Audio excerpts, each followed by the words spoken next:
Hi, Professor. I read a 5-page article called The Crucial Role of Language Input During the First Year of Life. In this article, we are told that there is a relationship between the biological maturation of the individual and his or her linguistic development. So, that certain stages cannot be reached before a certain age. First, they talk about Eric Lenneberg, who is the main advocate of the existence of a critical period for language, placing this period between the age of 2 years and the beginning of the puberty.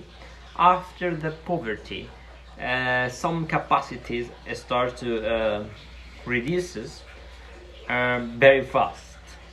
For example, self-organization and adjustment to the physiological demands of verbal behavior.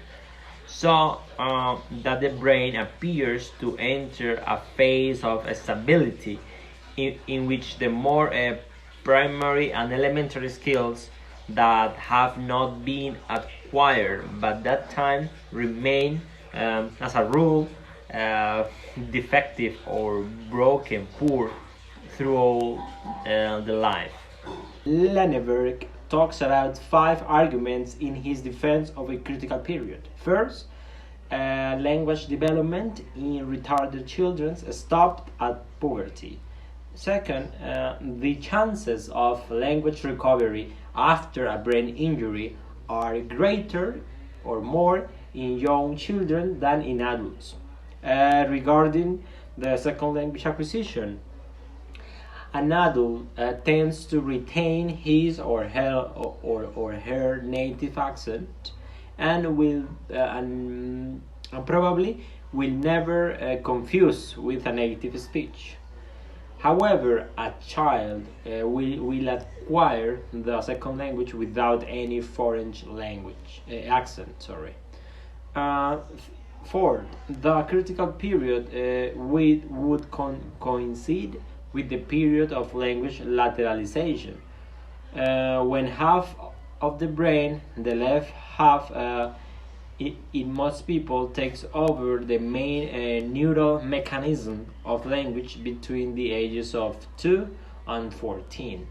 And 5, he talks about the fetal children or the wild children, people who have been exposed to language late.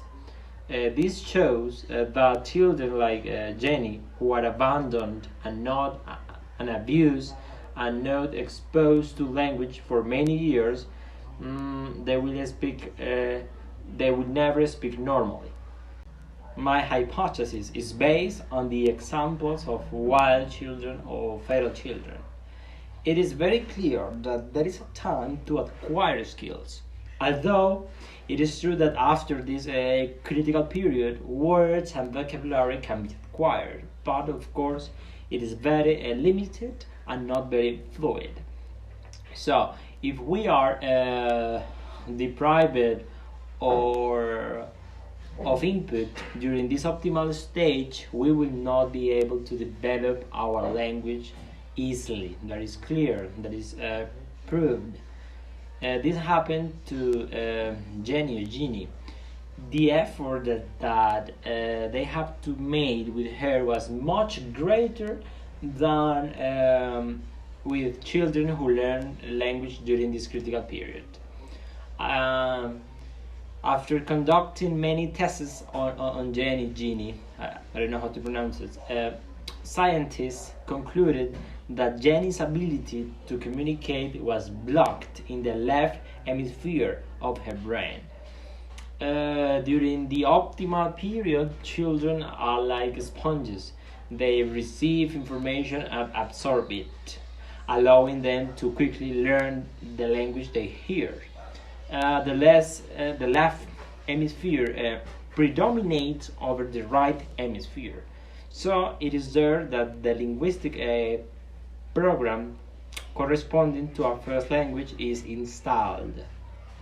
If this is not the case, the person will then have to redouble their efforts if they don't want their communicative ability to be compromised.